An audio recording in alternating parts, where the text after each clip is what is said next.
Bonjour à tous et à tous. Donc on se retrouve aujourd'hui sur blog-programmeur pour voir ensemble comment installer Visual Studio sur votre ordinateur. Donc la première étape consiste à vous rendre sur le site de Visual Studio. Vous retrouverez l'adresse dans la description de la vidéo. Puis par la suite, maintenant nous allons voir comment l'installer. Donc il y a trois choix qui sont à notre disposition. L'IDE Visual Studio qui correspond donc au vrai Visual Studio, à l'ancien Visual Studio, donc version 2017, sortie récemment, qui permet de faire du C++, du C#, etc. Visual Studio Team Services, qui est une offre d'hébergement de projets collaboratifs proposée par Microsoft, qui propose une version d'évaluation gratuite. Et enfin, Visual Studio Code, qui est une version allégée de Visual Studio, l'IDE. Elle est disponible sur Mac, Linux et Windows, bien entendu, et cela gratuitement. Et qui est plus proche d'un Sublime Text et d'un Atom que d'un Visual Studio traditionnel. Il nous faut donc maintenant télécharger Visual Studio. Pour cela, il vous suffit de passer la souris au-dessus de télécharger Visual Studio et de choisir entre les différentes versions. Donc pour nous allons choisir la version Community. La version Community est la version gratuite de Visual Studio qui possède à peu près les mêmes fonctionnalités que la version professionnelle et entreprise. Donc je vous invite à lancer le téléchargement. Donc de mon côté, je l'ai déjà fait. Donc on peut voir le .exe, l'installateur que j'ai téléchargé précédemment sur le site de Visual Studio. Donc je vous invite à le lancer.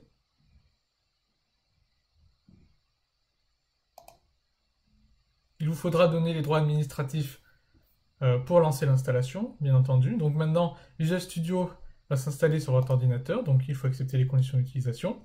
Et maintenant, Visual Studio va commencer à installer les composants de base de Visual Studio. Il y a donc une différence par rapport à l'installateur de Visual Studio 2015, pour ceux qui ont connu Visual Studio à cette époque. Cette fois-ci, l'installateur installe le minimum requis pour faire fonctionner Visual Studio. Tous les composants supplémentaires, pour le C++, pour le C#, pour le F#, pour télécharger, pour faire du Xamarin, pour faire du développement ASP.NET ou Node.js par exemple, nous pourrons définir et choisir tous ces modules-là par la suite dans une nouvelle interface, un nouvel installateur qui a été mis en place dans cette nouvelle version de Visual Studio qui nous permet donc d'installer ou de désinstaller en fonction de nos besoins les différents modules qu'il nous faut pour notre développement, pour nos projets. Donc l'installation est en cours, je vous retrouve une fois celle-ci terminée. Une fois l'installation terminée, vous devriez avoir cette page. Donc c'est le nouvel installateur de Visual Studio qui va nous permettre de choisir les différents modules, les différents composants que l'on souhaite pour notre environnement. Donc on peut voir ici les charges de travail, donc cela correspond à des packages, c'est-à-dire des packs qui regroupent les différentes dépendances nécessaires pour pouvoir faire ce qui est défini ici. Donc si l'on souhaite faire des applications mobiles avec Xamarin par exemple, il suffit de cocher cette case. Et là on peut voir tout ce qui est inclus à l'intérieur, Xamarin, l'outil de développement de .NET, le C#, etc. Ainsi que l'émulateur, des choses comme ça. Donc en cochant cette case, tout le nécessaire pour développer correctement, pour avoir l'environnement nécessaire pour faire ce que l'on souhaite avec cette technologie est installé automatiquement par Visual Studio. Donc ça permet de choisir exactement ce que l'on souhaite. Donc on peut choisir pour développement web ASP, on peut choisir pour du développement .NET Desktop, pour faire des applications WPF par exemple, les développements pour l'application universelle Windows 10 aussi. Bref, vous aurez compris, on peut choisir ici tout ce que l'on souhaite, toutes les technologies que l'on souhaite implémenter dans notre environnement pour travailler avec par la suite. Cependant, il existe d'autres façons de faire. Donc si vous ne souhaitez pas passer par des packages et templates comme ça déjà fait, car ceci serait trop lourd pour votre environnement par exemple, vous pouvez choisir les composants individuels, donc ils sont rangés par rapport aux technologies, vous pouvez cocher et installer ce que vous souhaitez à la main, un par un. Cependant faites attention, en faisant de cette manière, vous pourriez oublier certaines dépendances et ça causerait certains problèmes et vos projets pourraient ne pas fonctionner, Visual Studio pourrait ne pas pouvoir compiler ou fonctionner correctement comme vous le souhaitez. Mais ceci a l'avantage d'exister.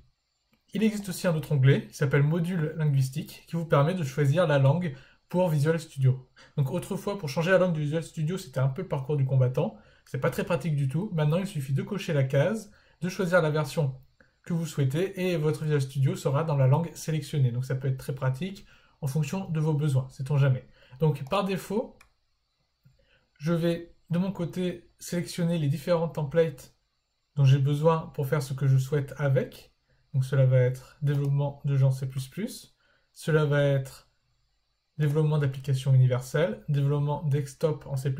Attention, le développement desktop en C++ est important si vous souhaitez faire des applications Win32 et inclure Windows pour H dans vos projets en C++, car par défaut, ceci n'est pas disponible. Donc c'est une chose à savoir, qu'avant sur Visual Studio 2015, il n'y avait pas de problème, ce problème-là. Maintenant sur Visual Studio 2017, comme nous devons choisir ce que nous voulons, il faut bien faire les bons choix en conséquence.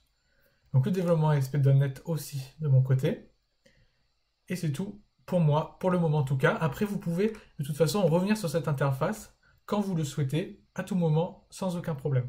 Donc maintenant, il suffit de faire installer. Donc vous pouvez ici voir le chemin où est installé Visual Studio et ses différents composants et packages et modules.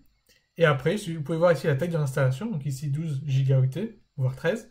Et après, vous faites installer. Et à partir de là, Visual Studio le nouvel installateur de Visual Studio va s'occuper de télécharger les différentes dépendances, les différents modules que nous avons sélectionnés pour les intégrer dans notre environnement, dans notre logiciel Visual Studio.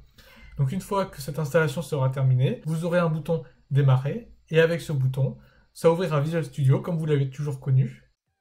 C'est tout pour aujourd'hui. Je vous invite donc à vous abonner, à mettre un j'aime et à suivre blog-programmeur.fr.